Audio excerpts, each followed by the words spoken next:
5 associations opposées au repeuplement artificiel d'ours slovènes dans les Pyrénées ont décidé de boycotter la concertation de l'État organisée aujourd'hui à Toulouse par le préfet de la région Occitanie. Principale raison de ce boycott, la réintroduction des deux ours Claverina et Sorita en octobre dernier dans les Pyrénées-Atlantiques. Cette première réunion portait sur les améliorations qui pourraient être apportées au dispositif d'accompagnement et de soutien aux éleveurs confrontés à la prédation par l'ours. Les travaux de doublement de la RN 250 sur le bassin d'Arcachon entre les giratoires de la Hume et de Bicerier commencent cette nuit. Des déviations nocturnes sont mises en place. La circulation est en revanche maintenue en journée pendant la durée du chantier, mais la vitesse est limitée à 50 km/h. Ces travaux s'inscrivent dans le cadre de l'opération d'amélioration de la desserte routière du Sud-Bassin.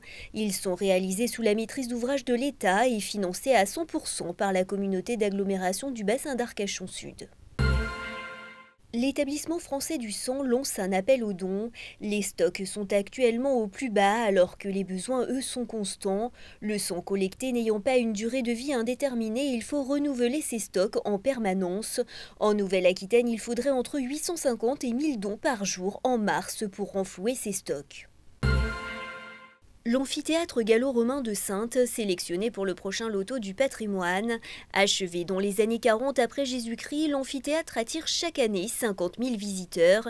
C'est le seul site de Nouvelle-Aquitaine retenu sur cette première liste qui compte 18 monuments. Une centaine d'autres sites seront sélectionnés au printemps prochain pour ce nouveau loto du patrimoine. Le nouvel entraîneur des Girondins de Bordeaux a été présenté cet après-midi au Haillan. Paolo Sousa a signé pour 4 saisons au sein des Marinés Blancs. Il remplace Éric Bédoué et Ricardo.